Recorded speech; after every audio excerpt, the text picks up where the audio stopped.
The salt house stood at the end of the world, or what passed for the end of the world on the Ashgrove coast. A low stone building with a tarred roof and 2 narrow windows that faced the sea and a single door that faced the village, as if the builders had wanted to make sure the person inside could always see the water and the village could always see the door. Sera had lived in the salt house for 3 years. She had not chosen it. In the week after Ronan died, while the pack was still deciding what to make of the 22-year-old Omega whose alpha had died 7 days into their mating bond, the salt house had simply become the place she was. She had walked there on the morning of the 8th day because the main house had become a place where people looked at her and looked away. And the salt house was the only building on the coast where no one looked at all. She had sat on the stone floor and listened to the sea, and when no one came to find her, she understood that this was where she would stay. 3 years later, the floor had a bed in it, and a table and a chair, and a small iron stove that Marin had dragged down the beach path one October evening without comment. The walls smelled of brine and old smoke. The windows were always wet with salt spray. In the mornings, the light came through them gray and silver and cold, and Sera woke to it at the same hour every day, and she rose, and she dressed in her heavy wool and her oilskin apron, and she went out to the shore to check the drying racks. The racks ran along the shingle above the tide line, long wooden frames strung with cord, each frame holding rows of split cod laid open to the salt wind. Sera had built most of them herself over the first winter, when the pack's salt stores had run low and no one else was willing to do the work and no one had told her not to. She had taught herself the curing from a book she found in the main house library. A shelf no one used because Callum did not read, and the pack followed the alpha's habits. She had carried the book down to the salt house and read it by candlelight and practiced until her hands cracked and bled from the salt. And by the second winter, she was producing the best cured fish on the coast, and the pack ate it without asking where it came from, which was exactly the arrangement Sera preferred. She checked the racks. She turned the fish that needed turning. She tested the firmness of the oldest batch with her thumb and decided they would be ready by evening. She stacked the finished ones in the waxed baskets and carried 2 baskets up the path to the village store without speaking to anyone, because no one spoke to her and she had stopped expecting them to. The village was a long curve of stone and timber houses built along a shallow bay. Fishing boats were drawn up on the shingle. Smoke rose from chimneys. Children ran along the seawall. It was a functioning village in every visible way, and in every invisible way, it was a village that had been slowly rotting from the center for 3 years, and Sera could see the rot, even if no one else could name it. The boats went out later than they used to. The nets came back lighter. The young men who should have been apprenticing to the boat captains were instead standing around the alehouse, waiting for Callum to tell them what to do, because Callum had made himself the center of every decision, and every decision required his approval, and his approval came slowly and with conditions. The women who ran the smoke houses and the rope walks did the work they had always done, but they did it quieter now, and they kept their heads down. And Sera had noticed that the ones who were old enough to remember Ronan kept a particular kind of silence. The silence of people who remembered a better version of this village and had decided not to say so out loud. Sera left the baskets at the store and walked back down to the salt house. She did not look at anyone on the way. They did not look at her. This was the understanding.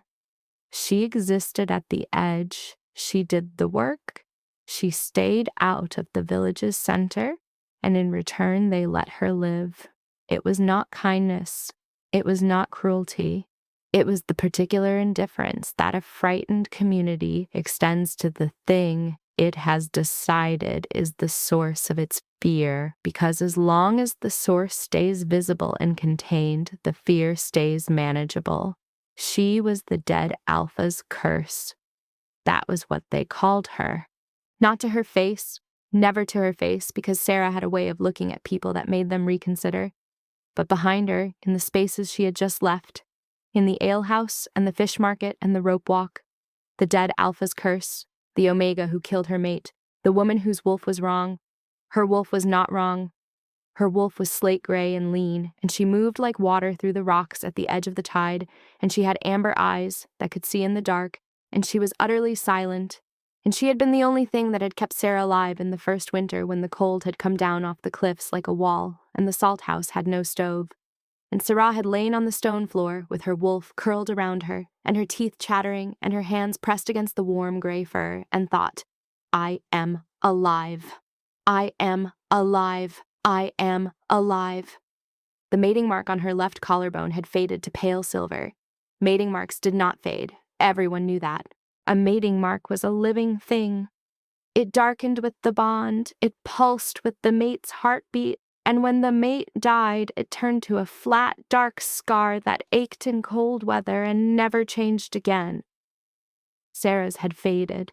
It had faded over the first year from dark red to pink to silver to near white, as if the bond itself was withdrawing from her skin, retreating to wherever incomplete things go when they are not wanted. The healer, Callum's healer, the one who had replaced old Brennan after Ronan's death, had looked at the mark once and said, in front of the full pack council, that the fading meant the bond had been defective from the start, that Sera's Omega had been parasitic, that her wolf had drawn the life from Ronan through the bond, and when there was nothing left to draw, the mark had begun to erase itself. Sera had sat in the council hall and listened to this, with her hands folded in her lap, and her face perfectly still, and her wolf pressed flat inside her chest, like a door that had been nailed shut, and she had not spoken, because there was nothing to say to a room full of people who had already decided what she was. That had been 2 years ago. Since then, she had not been back to the council hall. She was in the salt house boiling seawater for brine when Marin came down the path at mid-morning, as she did every day at mid-morning, carrying a covered basket in one hand and a clay jug of hot tea in the other. Marin was short and brown and weathered, and she moved with the deliberate economy of a woman who had spent 60 years doing exactly what needed doing and nothing else. She set the basket on the table and the jug beside it and sat in the chair, the only chair, without being invited, because Marin had never been invited to anything in her life and had never required an invitation. "Morning, girl." "Morning, Marin." Bread, cheese, a piece of smoked mackerel that Torben's wife sent over, which means Torben's wife is feeling guilty about something and I did not ask what. Sera's mouth turned up at the corner. The bread was warm, the cheese was sharp, the mackerel was good. She ate standing at the stove with her back to the window and her hands wrapped around the clay mug of tea, and Marin sat in the chair and watched the sea through the narrow window and did not say anything, because Marin understood the shape of Sera's mornings and knew that the first hour was for silence and the talking came later. They drank their tea. Sera refilled the mugs. Marin broke a second piece of bread and spread it with the last of the cheese and handed it to Sera without asking, the way she did every morning, the small, repeating kindness that was the closest thing to a mother's gesture that Sera had received in 3 years. "There's a ship," Marin said. Sera looked up. "Came round the headland an hour ago. Long ship, dark hull, navy sails." "Fishing?" "Not with those sails. That's a commission ship. Crown colors." Sera set her mug down. She went to the window. The sea was gray and flat with a long, slow swell running in from the northeast. And there, rounding the far headland at a steady pace, was a long, dark ship with navy sails running close-hauled against the coastal wind. It was larger than any fishing vessel in the bay. It moved with the unhurried confidence of a ship that knew where it was going. "Crown colors," Sera said. "Navy wool and silver. That's the Vane sigil. The Tide King. That is what they call him." Marin drank her tea. "He comes to the coastal packs once every few years. Inspections, succession confirmations, disputes. I saw him last in Ashgrove when Ronan's father was alive. He was young then. He sat in the council hall for 2 days and asked questions nobody wanted to answer, and at the end of it, old Ashgrove was white in the face, and the tax rolls were corrected, and 3 men were dismissed from the guard. What does he want here? Callum has been petitioning for formal confirmation as Alpha for 18 months. The Crown has not granted it. The Crown has not denied it either. The Crown has been very quiet." Marin looked at Sera over the rim of her mug. "When the Tide King is quiet, it is because he is reading." Sera watched the ship. "Does Callum know?" "Callum has been told. I saw the messenger come up from the dock at dawn. Callum has been in the main house since, shouting at the servants about the state of the guest rooms." Sera did not smile, but the corner of her mouth moved. "This has nothing to do with me," she said. "No," Marin said. "It does not." They both knew this was not entirely true. They drank their tea and did not say the rest of it. The ship was growing larger against the gray water, its sails catching the pale morning light. And Sera watched it come the way she watched the weather, with the steady attention of a woman who had learned that the things that arrived from the sea were never entirely what they appeared to be. She went back to her brine. She checked the fire. She stacked another rack of cod. By early afternoon, the ship had anchored in the bay, and a longboat had come ashore with 8 people in dark navy wool and leather, and from the salt house, Sera could see them walking up the shingle toward the village, led by a tall, lean man with dark auburn hair who walked with the unhurried pace of someone who had all the time in the world and intended to use every minute of it. She did not go to the village to watch. She stayed at the salt house, and she worked. The work was steady and required her hands and left her mind free to do what it always did when something changed: assess, measure, prepare. She did not know what the Tide King wanted. She did not know whether he would find it.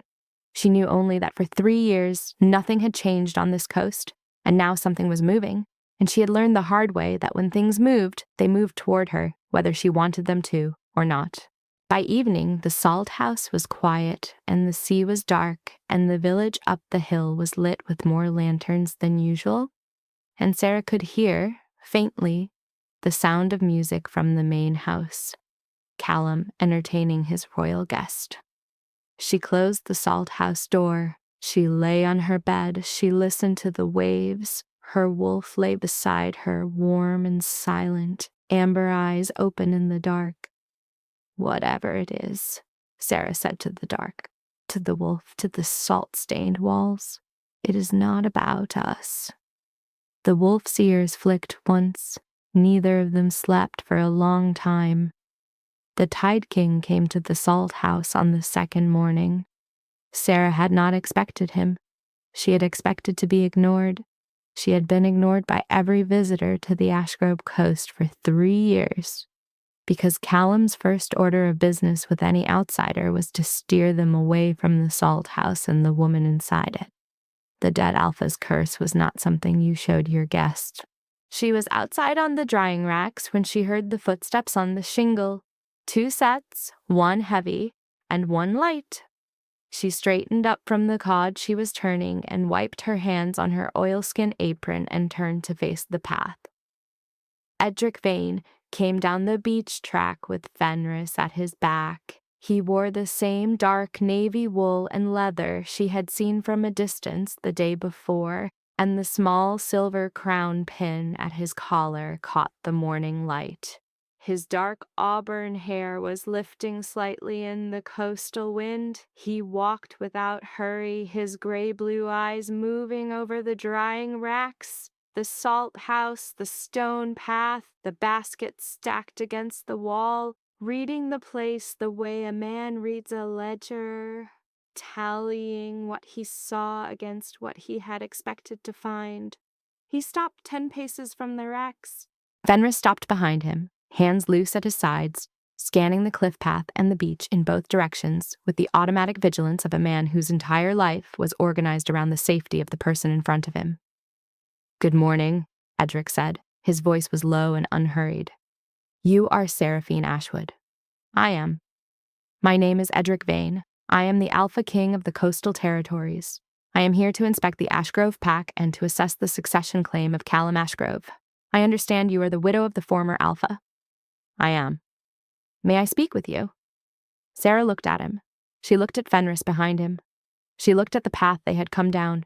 It came from the village, but not from the main house. They had come along the shore road. They had not come through the village center, which meant they had not come by the route Callum would have shown them. "Callum did not send you," she said. "No.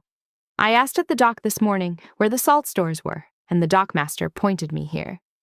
Callum will not like that you came. Callum does not need to know what I do with my mornings." He said this without emphasis, the way a man states the time of day. "May I speak with you?" "You may." He did not come closer. He looked at the drying racks with the honest interest of a man who understood the work. "You cure the fish for the whole village." "I do." "For 3 years." "Yes." "This is good work. The racks are well built. The curing is clean." He said this the way he said everything, factually, without warmth or flattery, the assessment of a man who had inspected 100 coastal packs and knew what good salt work looked like. "The dockmaster told me the cured fish from this coast has improved significantly in the last 3 years. He attributed it to a change in salt source. He did not mention you. He would not. Why not? Because I am the dead Alpha's curse." She said it plainly, without bitterness, the way she would have said her own name. It was a fact. She had been living inside it for 3 years, and she no longer flinched at the shape of it. "The pack believes that my bond killed Ronan, that my Omega drained his life through the mating mark. They have been told this by the pack healer, confirmed by the acting Alpha, and accepted by the council. I am permitted to live here and to do the salt work because someone must, and because the alternative, driving me out, would require someone to publicly decide what to do with me, and no one wants to make that decision, and Callum prefers it this way. The curse stays visible. The fear stays manageable. I stay useful." She had not intended to say this much. She had intended to say as little as possible, the way she always did with strangers. But the man in front of her was looking at her with gray blue eyes that did not flinch and did not soften and did not glance away. And he was listening with the particular stillness of a person who understood that listening was not waiting for the other person to finish.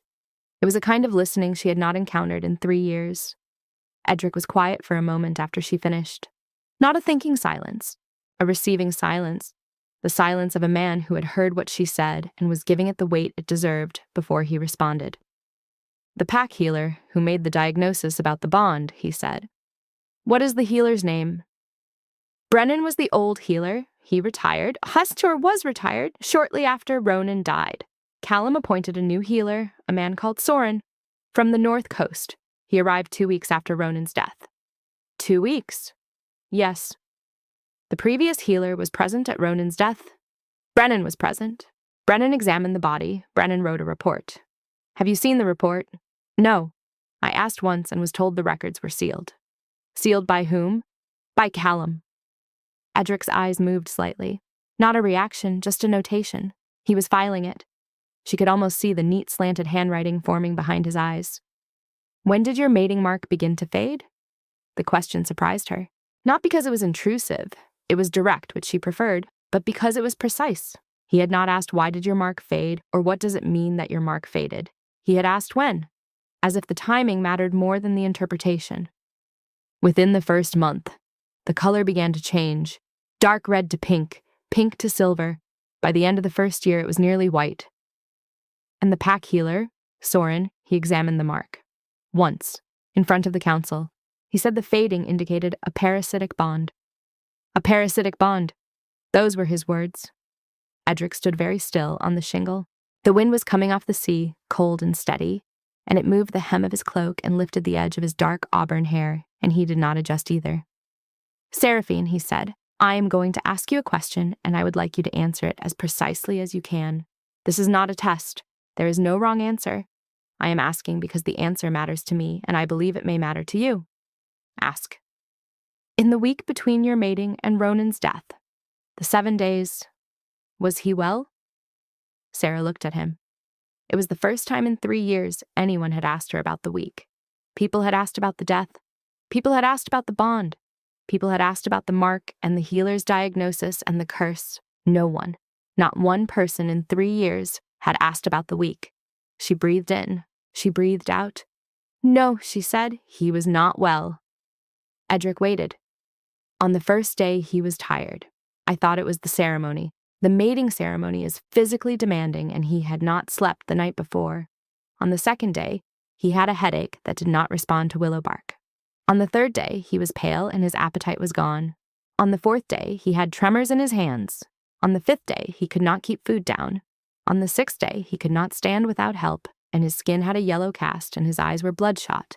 And when I asked old Brennan what was wrong, Brennan looked at me with an expression I did not understand at the time, and said, "I do not know, Sera. I do not know what this is." And on the seventh day I woke up, and his hand was cold in mine, and I said his name, and he opened his eyes once, and he said mine, and then he died. She said it in the same flat, steady voice she had said everything else. She did not cry. She had cried for the first year. She had stopped in the second. By the third, she had arrived at the place past crying, where the grief lived in her body like a stone she carried in her chest. And it was heavy, but it did not move, and she had made a kind of peace with it. Edric did not speak for a long moment.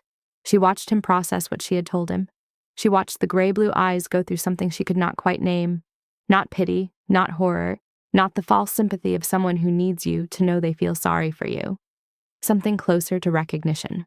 The look of a man who had just heard a piece of information that confirmed something he had suspected, but had not wanted to be right about. "Thank you," he said, "for telling me." "You asked." "I did." "No one had asked before." He looked at her for a long, quiet beat. Then he said, "Seraphine, I am going to send my healer to look at the records of Ronan's death. Her name is Astrid. She will come to you before she goes to anyone else, and she will tell you what she finds, whatever she finds. Before she tells me, before she tells the council, before she tells anyone, you will know first. Why? Because you were his mate, because you held his hand when he died, because whatever happened to Ronan Ashgrove, you have been carrying the weight of not knowing for 3 years, and you are owed the truth before anyone else in this village." Sera stood on the shingle beside her drying racks with the wind off the sea, pulling at her hair and the salt spray cold on her face, and she looked at the Alpha King of the coastal territories, and she felt, for the first time in 3 years, the small, sharp feeling of something cracking open inside her chest. Not hope, not yet. Something older and more careful than hope. The feeling of a locked door being tested, gently, by a hand that did not intend to force it. She said, "Thank you." "You have nothing to thank me for. I have not done anything yet." "You came to the salt house. That is something." He inclined his head. He turned and walked back up the beach path with Fenris at his back, his dark cloak lifting in the wind, his long stride unhurried. Sera watched him go. She watched until he had rounded the point and disappeared behind the cliff, and then she stood on the shingle for a long time looking at the gray sea. Her wolf, inside her, turned over once, the way a sleeping animal turns when it senses something changing in the air. Sera went back to the cod. She turned the fish, she checked the brine, she worked until the light began to fail. And when Marin came down at evening with soup and bread, Sera said, "The king came." Marin set the soup down. "I know, I saw him on the beach path. He asked about the week." Marin went very still. Her dark brown eyes held Sera's across the small table. "Nobody asks about the week," Marin said. "He did." Marin sat in the chair. She was quiet for a long time. Then she said, very carefully, "I have been waiting 3 years for someone to ask about the week." Marin, "Not now, not to you. I will not put this on you, Sera. But if his healer comes to me, if she asks, I will tell her what I saw." "What did you see?" "You have carried enough, girl. Let the king's people carry this part. Eat your soup." Sera ate her soup. She did not ask again. Maren sat with her until the candle burned low, and then she gathered her things and kissed Sera on the top of the head, the only touch Sera permitted from anyone, and walked back up the path in the dark. Sera lay in bed that night with her wolf curled against her legs and the sound of the sea coming through the salt house walls, and she thought about the way the Alpha King had listened to her on the shingle, not with patience, which implied waiting, with attention, as if every word she said was a piece of evidence, and every piece of evidence was worth the same weight, regardless of who was speaking. She pressed her hand against the faded mating mark on her collarbone. It was smooth and cool and nearly invisible. "Whatever it is," she said, "it is about us after all." Astrid came to the salt house the next morning. She came alone, without Fenris, without announcement. She was tall and thin and gray-haired, with small wire-framed spectacles and a leather satchel over one shoulder, and she walked down the beach path with the precise, unhurried steps of a woman who went where she was needed and did not require an escort to get there. Sera was inside, grinding salt. She heard the knock, 2 short raps, formal and clear, and opened the door. "Seraphine Ashwood." "Yes." "My name is Astrid. I am the king's healer. He has asked me to examine the records of your mate's death. Before I do, I am here to tell you what I intend to look for, and to ask whether you have any objection." "I have no objection." "Good." Astrid came inside. She looked at the salt house the way she looked at everything, with a clinical precision that was not cold, only exact. She set her satchel on the table and sat on the edge of the chair and said, "The king has told me that Ronan Ashgrove was unwell for the entire 7 days of your mating. Fatigue, headache, tremors, vomiting, jaundice, and rapid decline to death on the 7th morning. Is that accurate?" "It is." "That progression is consistent with a small number of conditions.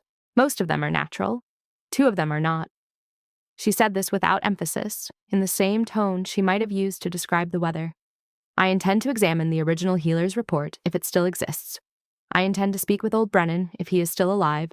I intend to examine any samples or records that were preserved, and I intend to examine your mating mark." "My mark?" "Your mark has faded to silver. You were told this indicates a parasitic bond. I would like to see it." Sera hesitated.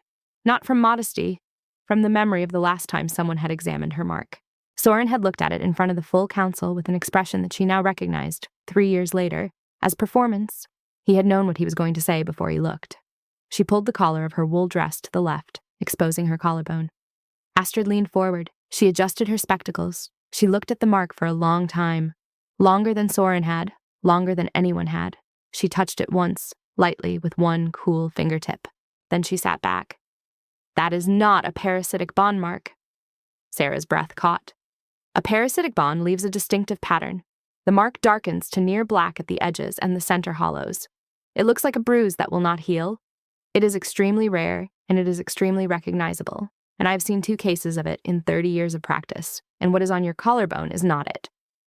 Then what is it? What is on your collarbone is an incomplete bond. The bond was initiated, but it did not finish forming. The most common reason for an incomplete bond is that one of the partners was already compromised at the time of the mating. Already sick, already weakened, already dying. The bond tried to form, but there was not enough life in the other body to complete the connection. When the mate died, the incomplete bond did not scar in the usual way. It faded, because it had never fully lived. Sera stood very still. "You are telling me that Ronan was already dying when we mated." "I am telling you that the mark on your body is consistent with a mate who was already in significant physical decline at the time the bond was initiated. The bond did not kill him, Seraphine. It tried to save him. An omega bond, when it encounters a weakened mate, will attempt to share strength across the connection. It is involuntary. It is what omega bonds do. Your wolf did not drain Ronan. Your wolf poured everything it had into him for 7 days, and it was not enough, because whatever was killing him was already too far advanced. The small stone room was very quiet. The sea moved outside the window. The wind pushed against the tarred roof. Sera said, "You are certain." "I am certain about the mark. I am not yet certain about the cause of death. That is what the records will tell me. May I proceed?" "Yes." "I will come back to you first, before I tell anyone else."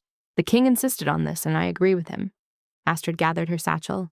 She paused at the door. Seraphine, the person who told you this mark was parasitic either did not know what they were looking at, or they knew exactly what they were looking at and chose to describe it differently. I do not yet know which. She left. Sera sat on the edge of her bed for a long time after the door closed. She pressed her hand over the silver mark on her collarbone. She had spent 3 years believing, half believing, because she had never been able to bring herself to believe it fully, that her wolf had killed the man she loved. She had spent 3 years with that possibility living in her chest, beside the stone of grief, the two of them coiled together, inseparable. And now a woman with wire-framed spectacles and a leather satchel had walked into her salt house and separated them in 15 minutes.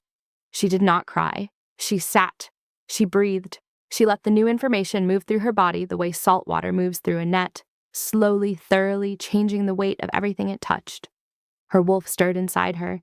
For the first time in a very long time, the wolf did not feel small. Astrid found old Brennan that afternoon. He was living in a cottage 3 miles up the coast, retired by Callum's order, keeping a vegetable garden and mending fishing nets for his neighbors. He was 71, and his hands shook and his eyes were still sharp. Astrid sat with him for 2 hours. She came to the salt house at evening. Sera was waiting. Brennan kept notes, Astrid said. She sat at the table and opened her satchel and laid out a thin sheaf of papers, yellowed, carefully preserved, written in the small, cramped hand of a man who had been trained to record everything. He was not supposed to. When Callum retired him, he was told to surrender all records to the new healer. He surrendered the official file. He kept his personal notes. He has been keeping them in a tin box under his bed for 3 years. What do they say? They say that in the 6 weeks before the mating ceremony, Brennan treated Ronan for recurring stomach complaints, nausea, fatigue, loss of appetite. Brennan attributed it to nerves. The mating ceremony was approaching. Ronan was anxious. Brennan prescribed ginger root and rest. He was sick before the mating. For 6 weeks, it escalated slowly. The symptoms were consistent with chronic low-dose exposure to an organic toxin. Brennan did not recognize it at the time because the symptoms, taken individually, were unremarkable. Nerves, stomach trouble, poor sleep. It was only after Ronan's death, when Brennan reviewed his own notes, that the pattern became clear. What pattern? Astrid set one of the yellowed pages on the table between them. She pointed to a line near the bottom. Sera leaned forward. In Brennan's cramped hand, reviewed symptom progression post-mortem. Progression consistent with chronic wolfsbane ingestion. Low dose, extended period, estimated 4 to 6 weeks. Not natural occurrence. Someone was dosing him. Sera read the line. She read it twice. She read it a third time. Wolfsbane, she said.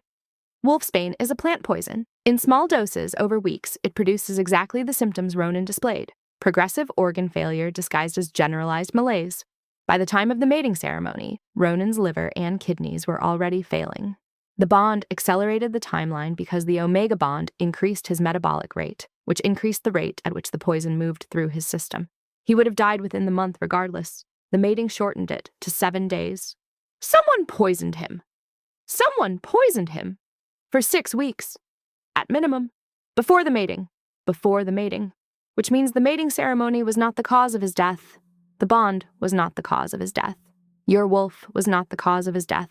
Someone in this pack administered wolfsbane to the alpha over a period of weeks. And Ronan Ashgrove died of poisoning on the 7th morning of his mating because his body could not sustain both the bond and the damage that had already been done to it. The room was very quiet. Sera said, Brennan knew this. Brennan suspected it.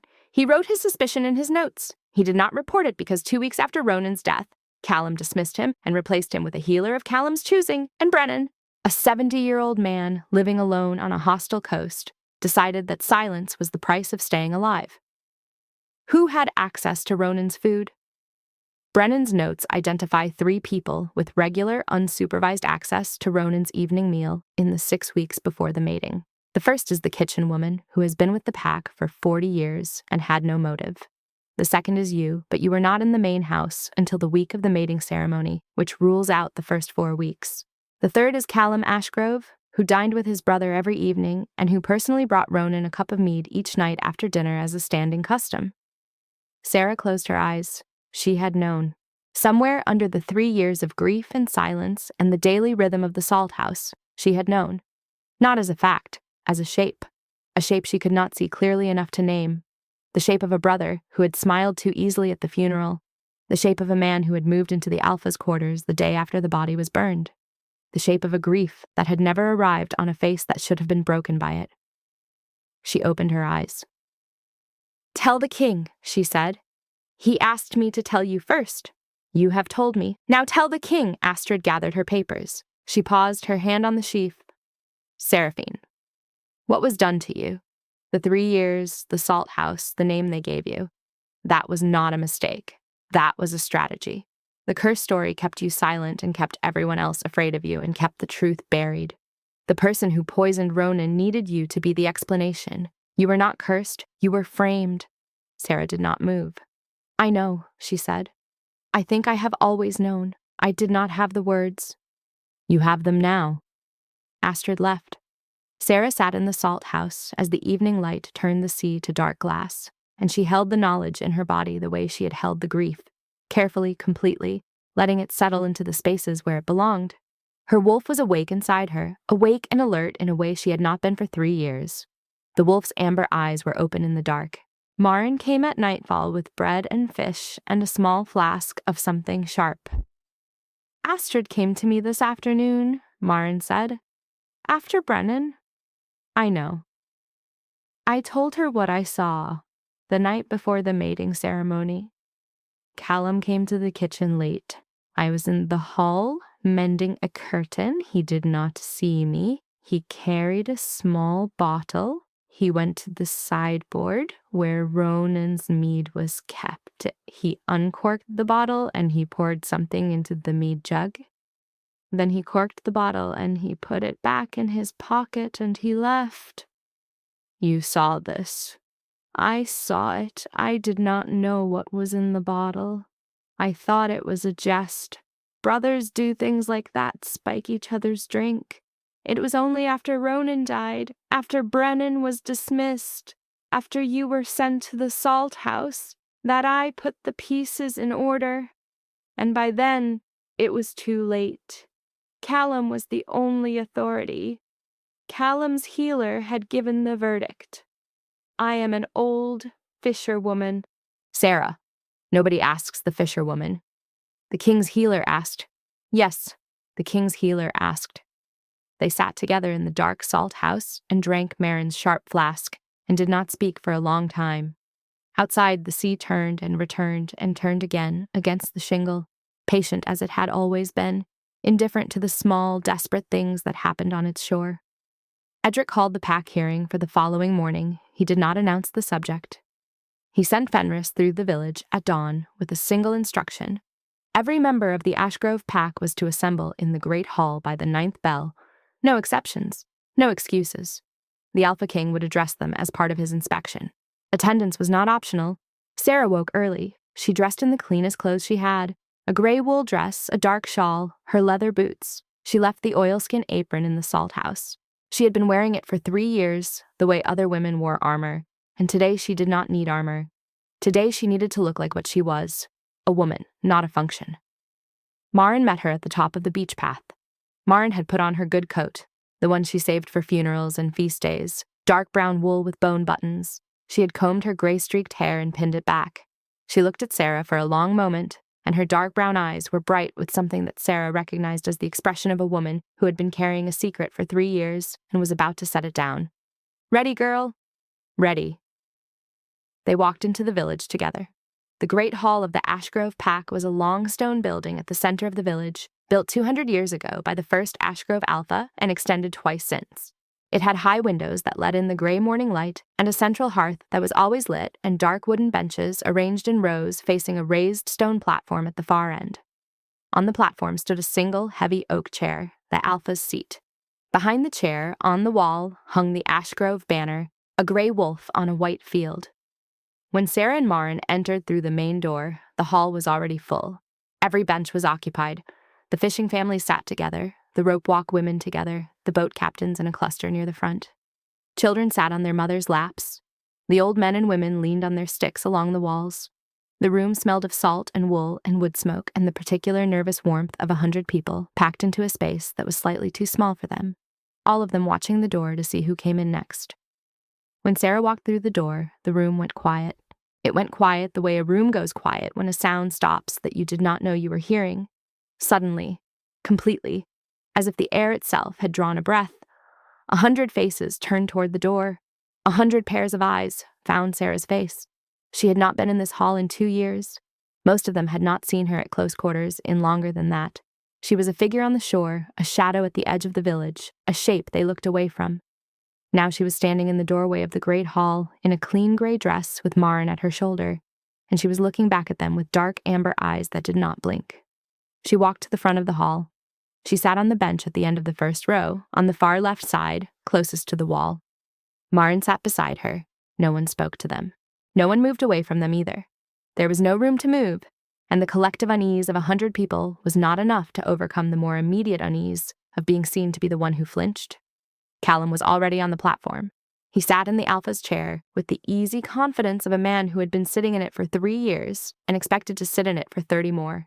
He wore his best dark wool with fox fur trim and silver rings on his fingers, and his light brown hair was swept back and his hazel eyes moved across the room with the warm, false interest of a man counting his possessions. His eyes found Sera. They rested on her for a half-second longer than they should have. Then they moved on. Edric entered from the side door. He was alone. Fenris and Astrid were somewhere in the hall, but he had chosen to arrive without his retinue, without ceremony, without anything that might suggest he was here to perform. He wore the same dark navy wool and leather. The small silver crown pin was at his collar. He carried a thin leather folder in one hand. He walked to the platform. He did not sit. He stood to the right of the Alpha's chair, facing the room, and he said in the low voice that carried further than shouting, "Good morning. I am Edric Vane, Alpha King of the Coastal Territories. I am here at the conclusion of my inspection of the Ashgrove pack." Callum smiled from the chair. It was the smile Sera had seen 1,000 times. The warm, public smile that said, "I am the reasonable man in the room and you should trust me." "I have spent 3 days in this village," Edric said. "I have inspected the boats, the stores, the defenses, and the accounts. I have spoken with the boat captains, the rope walk supervisors, the dockmaster, and the fishermen. I have visited the salt works on the shore. I have examined the records of the previous Alpha's death." A small movement went through the room. Not a sound, a shift. The shift of 100 bodies adjusting in their seats. "I have 2 findings," Edric said. He opened the leather folder. "The first concerns the death of Alpha Ronan Ashgrove 3 years ago." Callum's smile did not change. But Sera, who had spent years learning to read the invisible shifts in a face, saw the thing that happened behind his hazel eyes, a small flicker, fast as a fish turning in dark water. "My healer, Astrid, has examined the original notes of old Brennan, the pack healer who attended Ronan in his final days. She has examined the progression of symptoms documented in those notes. She has consulted with a witness who observed an event in the main house on the night before the mating ceremony. She has examined the mating mark of Sera Ashwood. Her findings are as follows." Edric read from a single sheet of paper. He read in the same low, unhurried voice, and every sentence was a nail. "Alpha Ronan Ashgrove was poisoned over a period of approximately 6 weeks with a low-dose wolfsbane tincture administered through his evening mead. The poisoning was deliberate, sustained, and systematic. By the time of his mating ceremony, his liver and kidneys were in advanced failure. The mating bond did not kill him. The bond accelerated a death that was already in progress. His mate, Sera Ashwood, was not the cause. Her omega bond attempted to sustain him and was unable to overcome the damage already done. The faded mating mark on her body is consistent with an incomplete bond, a bond that tried to form with a dying partner. It is not consistent with a parasitic bond. The diagnosis of parasitism was false." The hall was absolutely still. "A witness," Edric did not look at Marin, did not name her, "observed Callum Ashgrove adding a substance from a small bottle to Ronan Ashgrove's mead jug on the night before the mating ceremony. This witness was unable to come forward because, within 2 weeks of the death, Callum Ashgrove had dismissed the pack healer who held the relevant records, installed a healer of his own choosing, and established a public narrative that attributed the death to the mating bond. The witness assessed correctly that coming forward would place her life at risk." Callum stood up from the Alpha's chair. He stood up slowly, the way a man stands when he has decided that the chair no longer matters because the room has already shifted. "This is absurd," he said. His voice was still warm, still reasonable. still the voice of a man who expected to be believed because he had always been believed. Your Grace, with respect, this is the testimony of a dismissed healer and an unnamed witness and a woman who has been living alone on the shore for 3 years. Sera Ashwood is not well. She has not been well since my brother's death. The grief has— Sit down, Edric said. He did not raise his voice. He did not change his posture. He said, sit down the way a man tells the sea to come in, not as a command, but as a statement of what was already going to happen. Callum did not sit down. The healer Soren, Edric continued, who replaced Brennan 2 weeks after the death, has no record of independent training. He arrived from the north coast at Callum Ashgrove's invitation. He has no credentials registered with any coastal medical council. He performed a single examination of Sera Ashwood's mating mark and delivered a diagnosis of parasitic bonding, a diagnosis that my healer, with 30 years' experience and 2 confirmed cases of parasitic bonding in her career, has determined is medically false. Callum said, Your Grace. I am not finished. The hall was silent. A child whimpered and was hushed. The second finding concerns the succession claim. I am denying Callum Ashgrove's petition for formal confirmation as alpha of this pack. The room inhaled. I am further placing Callum Ashgrove under the authority of the Crown, pending a full investigation into the death of Alpha Ronan Ashgrove. He is to be removed from this hall, from the main house, and from any position of authority in this village.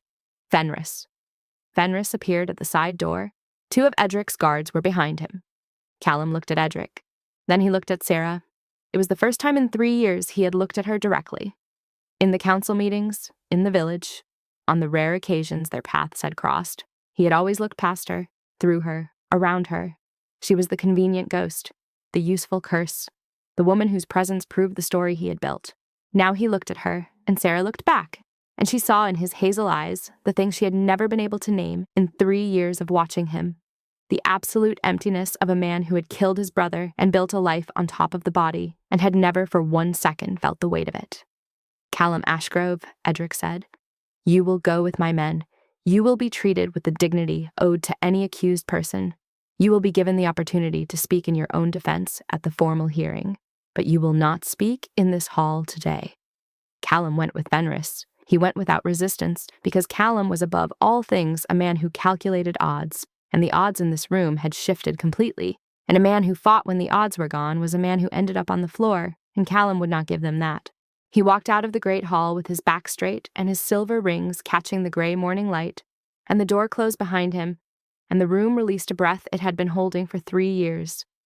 Edric turned to the room. I know, he said, that many of you have questions. I will answer them. But first, he turned to Sera. Sera Ashwood. She stood. It was the first time in 3 years she had stood in this hall. It was the first time in 3 years that 100 faces had turned to her without flinching or looking away. She stood in her clean gray dress with Marin at her side and her dark amber eyes steady, and she did not speak because Edric had not asked her to speak. He had only asked her to stand. You were mated to Alpha Ronan Ashgrove, he said. Your mate was murdered. You were blamed for his death. You were given a false name, a curse, and you have carried it in silence for 3 years. In those 3 years, you continued to do the work of this pack. You cured its fish. You maintained its salt stores. You fed a village that would not feed you. He paused. I am here to tell you, and to tell this village, that the curse was a lie. Your wolf did not kill your mate. Your bond did not fail. You are not cursed. You are the widow of a murdered alpha, and you are owed 3 years of apology that I cannot give you and that this village cannot take back. But I can give you this. He reached into the leather folder and drew out a single sheet of parchment, heavy and formal, bearing a dark wax seal. This is a crown letter of exoneration. It states that Sera Ashwood is cleared of any suspicion in the death of Alpha Ronan Ashgrove. It states that the mating bond was not the cause of death. It states that the diagnosis of parasitic bonding was medically false and is formally withdrawn from the pack records. This letter has the weight of the crown behind it, and it cannot be revoked by any pack council or any future alpha. He held it out to her. Sera crossed the floor of the hall. She was aware of every eye on her. She was aware of the sound of her boots on the stone, each step distinct in the silence. She was aware of Marin behind her, standing at the bench, one hand pressed over her mouth. She took the parchment. She looked at it. The seal was dark navy wax pressed with a small crown. The handwriting was neat and formal. The words said what he had said they would say. At the bottom, in a different hand, the same neat, slanted hand she had seen in the leather folder, Edric had added a single line in ink. Let the record show that Sera Ashwood endured what no person should endure, with a grace that this office does not have the authority to honor adequately, but which it honors nonetheless. She looked up at him. Thank you, she said. You have nothing to thank me for, he said. This was owed. The days after the hearing passed in a shape Sera did not recognize. People spoke to her. Not all of them. Some looked away still, or walked the long way around the fish market to avoid the path that led past the salt house. But others, the rope walk women, the boat captain's wife, the old man who ran the net menders, they spoke. Small words, careful words. A nod in the street, a basket of apples left at the salt house door with no note. Torvin's wife came down the beach path one afternoon and stood at the drying racks and said, without meeting Sera's eyes, I am sorry for what was said about you. I did not say it, but I did not speak against it. That is not the same as not saying it. Sera looked at her for a long moment. Then she said, Thank you for telling me. I brought herring. Thank you for the herring. It was not forgiveness. Sera did not owe them forgiveness, and she did not pretend to offer it. What she offered was the willingness to stand in the same village with them and let time do whatever time was going to do with the 3 years she had spent at the edge. Some mornings it felt possible. Some mornings the walk up the beach path felt longer than it had the day before, and she turned around and went back to the salt house and worked until the feeling passed. Marin watched her. Marin always watched her. Marin said, one evening over tea, You do not have to stay. I know.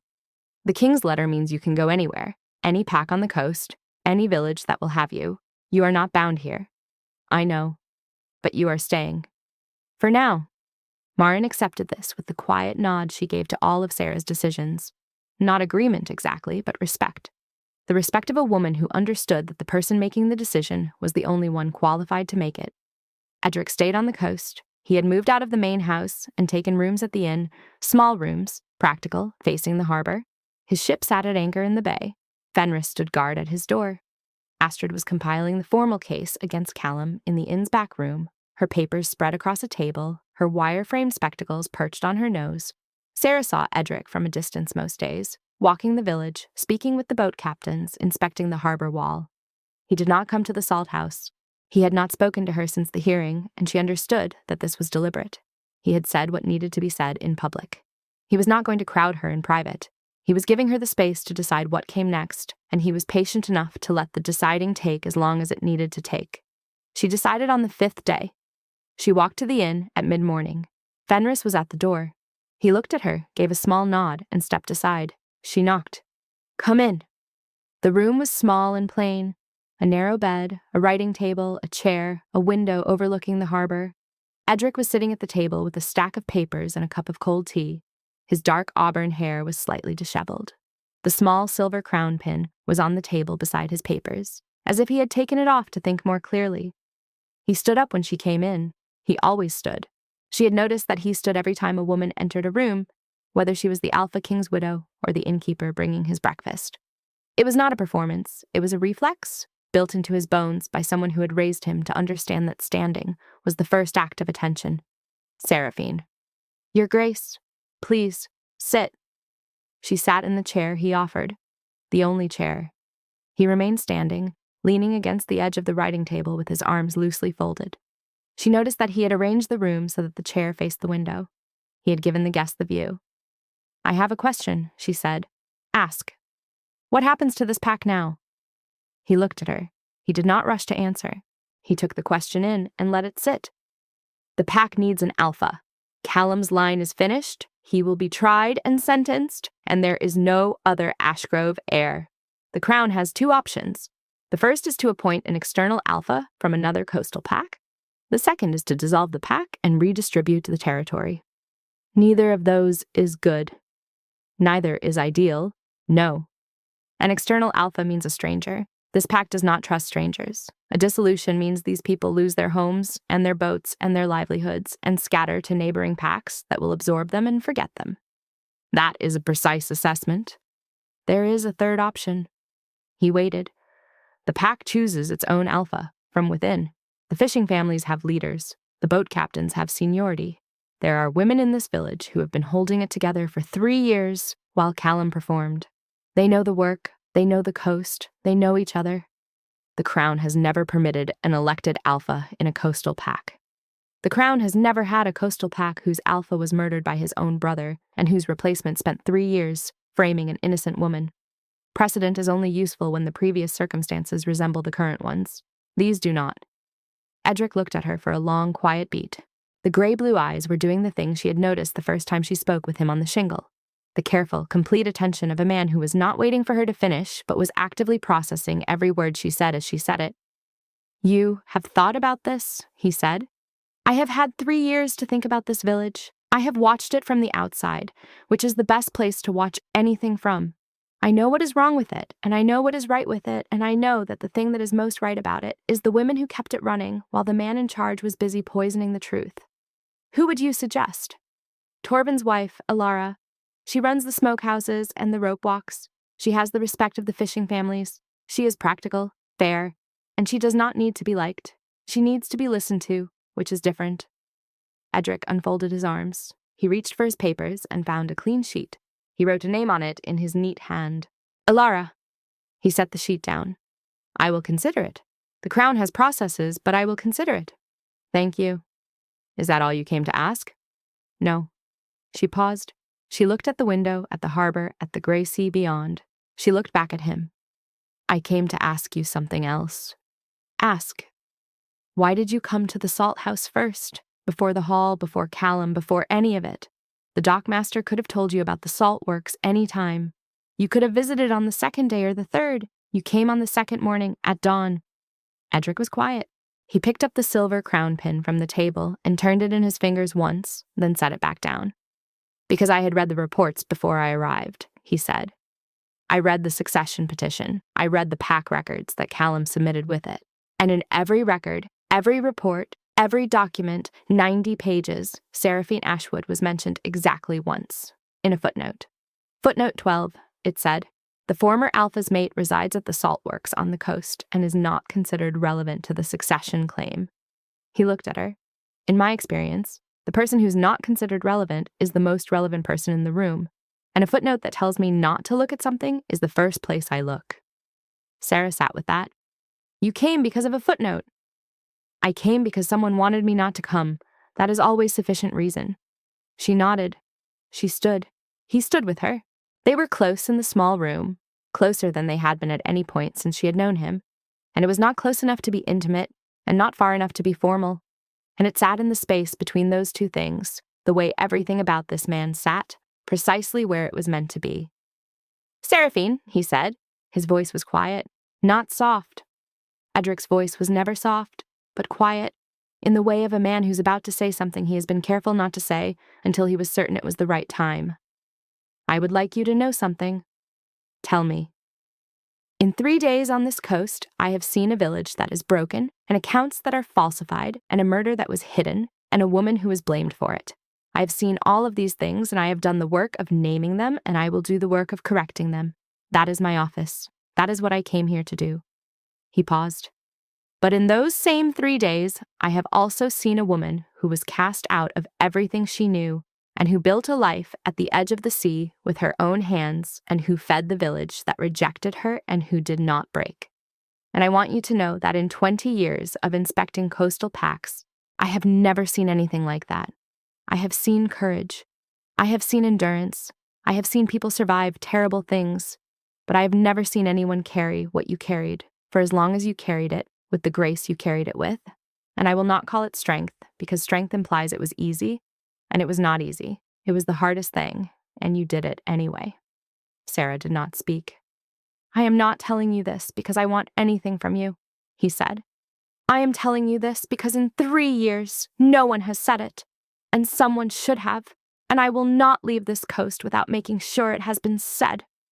Sera stood in the small room at the inn, with the grey harbour light coming through the window and the sound of the sea against the hull of his ship and the smell of salt and cold morning air, and she felt the thing that Astrid's visit had cracked open in her chest, the locked door swing a little wider. She said, "Thank you." "You have nothing to—" I do. She said it quietly, firmly. I do have something to thank you for. Not for the letter, not for the hearing, for the footnote, for reading it, for coming to the salt house at dawn instead of the main house at noon, for asking about the week. You gave me the first honest conversation I have had in 3 years that was not with Marin or with my wolf, and I will not pretend that does not matter. He inclined his head. He did not smile, but the corners of his gray-blue eyes did something that was not quite a smile and was better than one. A small acknowledgement, warm and private, the kind of expression that lives on a face for half a second and is more honest than anything that lasts longer. She left the inn. She walked down to the harbour. The grey sea stretched to the horizon, flat and cold and enormous. She stood on the stone quay and breathed the salt air and thought, for the first time in 3 years, about the future. Not tomorrow's future, not the fish to turn, or the brine to check, the real future, the one that existed past the salt house, past the coast, past the name they had given her and the name they had taken away. She did not know what it looked like yet, but she knew it was there, and she knew with a certainty that sat in her chest like a warm stone in place of the cold one she had carried for 3 years, that it had started in a footnote, and a dawn visit, and a question nobody else had asked. Callum's trial took place on the ship. Edric held it in the great cabin with the harbour visible through the stern windows and the grey sea rocking gently beneath them. Callum sat on a plain wooden chair. Fenris stood at the door. Astrid presented her findings, the healer's notes, the symptom timeline, the wolfsbane progression, the false diagnosis. Marin spoke. She spoke plainly and briefly, as she spoke about everything, and she did not look at Callum once. Brennan spoke by written testimony, his hand too shaky for the journey, but his words steady as a keel on flat water. Sera did not speak. She had been asked if she wished to, and she had said no. She had carried this for 3 years. She did not owe anyone the performance of carrying it again in public. She sat in the cabin, and she watched Callum's face, and she saw the moment, quiet, unremarkable, almost invisible, when Callum understood that the story he had built was over. Not the moment the evidence was read, not the moment the witnesses spoke. The moment Edric looked at him across the cabin table and said, in the low, unhurried voice that carried further than shouting, "Callum Ashgrove, you are found responsible for the death of your brother by deliberate poisoning. You are stripped of your family name, your claim to this territory, and your standing in any coastal pack. You will be confined to the Crown's facility on the northern cliffs for the remainder of your natural life. You will not return to this coast." Callum did not speak. He stood. He went with Fenris. The cabin door closed behind him, and the trial was over, and 3 years of silence ended with a door closing and the sound of boots on a wooden deck. Sera stood at the stern windows looking out at the grey harbour for a long time after. Edric was at the table behind her, writing something. She could hear the scratch of his pen. She did not turn around. "Seraphine." "Yes?" "There is one more thing." She turned. He was holding a small folded parchment, not the crown letter of exoneration, which she already had. Something new. Something he had written that morning, judging by the ink that was still slightly wet at the fold. "What is it?" "A letter of appointment. From the Crown to the Ashgrove Pack. It names Alara Torben as interim alpha, pending confirmation by pack vote within 60 days. Sera looked at him. "You listened?" "I always listen." He held the letter out. "I would like you to deliver it to her." "Why me?" "Because you named her. Because the village needs to see that the woman they cast out is the one who brought them their new alpha. Because—" He paused, and for the first time since she had known him, he seemed to be choosing his words with more than his usual precision. "Because you are the person in this village who has earned the right to hand someone a future." Sera took the letter. She held it in her salt-roughened hands and felt the weight of the parchment and the warm wax of the crown seal. "When do you leave?" she asked. "Tomorrow morning, with the tide. Back to the capital. Back to the next coast. There is always a next coast." She nodded. She understood this. He was the Tide King. He arrived. He did the work. He left. That was the shape of him, the same way the salt house was the shape of her, not chosen exactly, but inhabited so completely that it had become the truth. "Seraphine," he said, "before I go, there is something I want to say to you, and I have been deciding for 3 days whether to say it, and I have decided that not saying it is a form of dishonesty I am not willing to practice." She waited. He set his pen down. He stood. He came around the table and stood in front of her, not close, not far, in the exact precise space that was Edric. And he looked at her with gray-blue eyes that had never once, in all the days she had known him, asked her for anything she was not willing to give. "I have been the Tide King for 12 years, he said. "I have inspected 100 packs. I have deposed corrupt alphas and appointed new ones and written letters of exoneration and sentenced men who deserve sentencing. I have done this work because it is the right work and because I am good at it and because someone must. In 12 years, I have collected a great many things, evidence, testimony, records, names, but I've never found anything I wanted to keep." He paused. "You are the thing I want to keep." The cabin was very quiet. The ship rocked gently. The gray harbor light came through the stern windows. "I am not asking you to come with me," he said. "I am not asking you to be anything to me. I am telling you, because it is the truth and because you deserve truth, that in 3 days on this coast, you have changed the way I understand my own work. Because I came here to inspect a pack and I found you, and you are the most honest, most enduring, most extraordinary person I have encountered in 12 years of looking. And I will not leave this coast pretending I did not notice." Sera looked at him. She said, "You called me the most extraordinary person you have encountered." "I did. I am a fish curer who lives in a salt house. You are the woman who carried a murder on her body and a curse on her name and fed the village that did it to her, and you did it every day for 3 years, and you never once stopped doing the work. In my kingdom, there is a word for a person like that." "What word?" He said, "Crown." The word sat between them. "In the old coastal tongue," he said, "the word for crown does not mean a thing you wear on your head. It means the highest point of a wave, the moment before it breaks, when everything it has gathered is held in one place. The crown is not the gold. The crown is the gathering. You are the gathering, Seraphine. Everything that happened on this coast, the murder, the lie, the silence, the salt house, the work, the truth, it gathered in you. You held it. You did not break." Sera stood in the gray light of the cabin, with the crown letter in one hand and the salt and wind still in her hair, and the faded mating mark pale as moonlight on her collarbone. And she felt the door in her chest, the door that Astrid had cracked and Edric had tested and 3 years of silence had nailed shut. "Open all the way." She said, "I am not going to come with you." "I know." "Not because I do not want to, because I have work here. Alara will need help. The village needs to learn how to look at me without flinching. Marin needs someone to bring the tea to for once." "I know. But if you come back, I will come back." "When?" "When the next tide brings me, that is always how I come." She held his eyes. She said, "Then I will be at the salt house, and the door will be open." He did not smile. He did not need to. The thing that happened on his face was smaller and more honest than a smile. A settling, like a ship finding its anchor in a harbor it had been looking for. "Noon tomorrow," he said, "before the tide, I will come to the salt house. Bring tea." "I will bring tea." She took the crown letter and she walked off the ship and down the gangplank and along the stone quay in the gray afternoon light. She walked through the village with the parchment in her hand. She knocked on Alara's door. Alara opened it, flower on her hands, 2 children behind her. Sera held out the letter. "From the king, for you." Alara read it. She read it twice. She looked up at Sera with an expression that was half shock and half something that looked like the beginning of understanding. "He chose me. I chose you. He listened."